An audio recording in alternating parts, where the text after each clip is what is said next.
अरब के एक पुराने शहर में एक गरीब लड़का रहता था जिसका नाम था अलादीन। अलादीन एक खुश मिजाज इंसान था, लेकिन उसे अपने जीवन में बड़ा कुछ करने की ख्वाहिश थी। उसकी माँ बहुत मेहनती थी और घर में कपड़े सिलती थी ताकि उनका गुजारा हो सके। एक दिन शहर के बाजार में अलादीन की मुलाकात एक रहस्यमय जादूगर से हुई जिसने खुद को उसके मृत पिता का दोस्त बताया। इस जादूगर का मकसद बहुत चालाक था। वह अलादीन का इस्तेमाल एक खास काम के लिए करना चाहता था।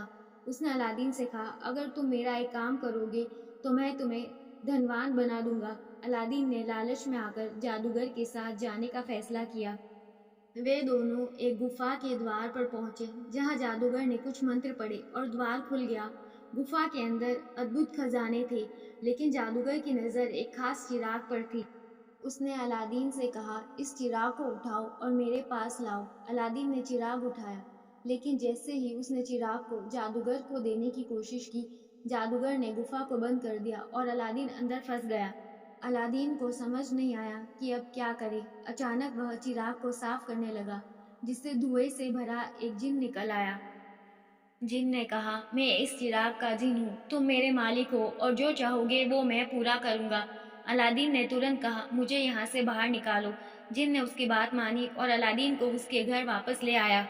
अलादीन अब चिराग की मदद से अपनी और अपनी माँ की जिंदगी बदलने लगा। उन्होंने धन, हीरे जवाहरात और एक आलीशान महल की मांग की। अब वे बहुत अमीर हो गए थे और उनकी हर ख्वाहिश पूरी होने लगी।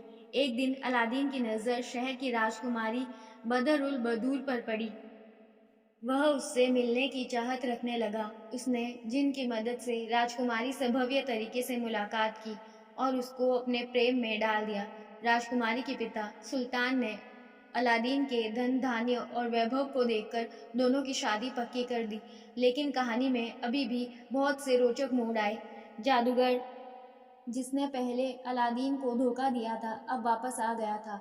उसने चिराग की सच्चाई जान ली और वह किसी भी हालत में चिराग वापस पाना चाहता था। वह एक बूढ़ा व्यापारी बनकर अलादीन के महल में आया और बोला कि वह पुराने चिरागों को नए चिरागों से बदल रहा है। राजकुमारी ने यह सुना और अनजाने में जादूगर को अलादीन का जादुई चिराग दे दिया।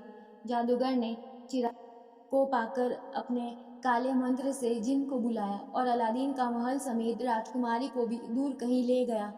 जब अलादीन वापस आया और यह सब देखा तो वह बहुत परेशान हुआ। उसने हिम्मत नहीं हारी और अपनी बुद्धिमानी और बिना जिन की मदद के जादूगर को मात दी। अलादीन ने साहस और बुद्धिमानी से अपने चिराग और राजकुमारी दोनों को वापस पाया।